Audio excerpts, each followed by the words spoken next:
আজকে দিদি নেই, দিদির বদলে আছে দাদা। তো একটা ভিডিও অনেক দিন আগে মোবাইলে ছিল। কিছুদিন আগে আমরা বেনারস বেড়াতে গিয়েছিলাম। বেনারস বেড়াতে গিয়ে সেখানকার কিছু স্মৃতি আমার মোবাইলে আবদ্ধ ছিল। তো সেই স্মৃতিগুলোই তোমাদের সামনে একটু শেয়ার করে দেখাচ্ছি। প্রথম দিন বেনারস যখন বেড়াতে যাই সেই সময় সন্ধ্যা হয়ে গিয়েছিল। তাই সন্ধ্যাবেলায় আর অপেক্ষা না করে সোজা চলে গিয়েছিলাম দশাশ্বমেধ ঘাটে। এখানে কিন্তু সবথেকে বিখ্যাত এখানকার সন্ধ্যা আরতি। দেখো কত সুন্দরভাবে এখানকার যারা পুরোহিত আছে, যারা সন্ধ্যা আরতি দেন, তারা কত সুন্দরভাবে গঙ্গা দেবীকে আরতি করছে। বেশ দেখতে সুন্দর লাগে। প্রতিটা স্টেপ যদি তোমরা ফলো করে দেখো, দেখবে প্রতিটা ব্রাহ্মণ কিন্তু একই স্টেপে সমানে তারা কিন্তু সন্ধ্যা আরতি করে যাচ্ছে। দেখতে বেশ রোমাঞ্চ লাগে। তার পরের দিন আমরা সকাল সকাল চলে গিয়েছিলাম একটা শাড়ির কারখানায়। শাড়ির কারখানা থেকে ঘুরে আমরা চলে এসেছিলাম গঙ্গার ঘাটে এবং একটা বোট ভাড়া করে বেরিয়ে পড়েছিলাম ঘাটগুলো ঘুরতে।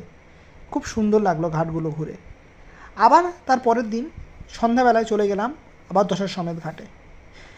মনে হলো আজকেও সন্ধ্যা আরতি দেখি। তবে হ্যাঁ, আজকের একটু কাছাকাছি জায়গা পেয়েছিলাম, খুব কাছ থেকে সন্ধ্যা আরতিটা লক্ষ্য করে দেখলাম। দেখো কত সুন্দরভাবে যিনি ধুনো দিয়ে আরতি করছে, তিনি কত সুন্দর স্টেপ ওয়াইজ প্রতিটা স্টেপকে কি সুন্দর ফলো করে দেখাচ্ছে। দেখতে কিন্তু খুব সুন্দর লাগে। সন্ধ্যাবেলায়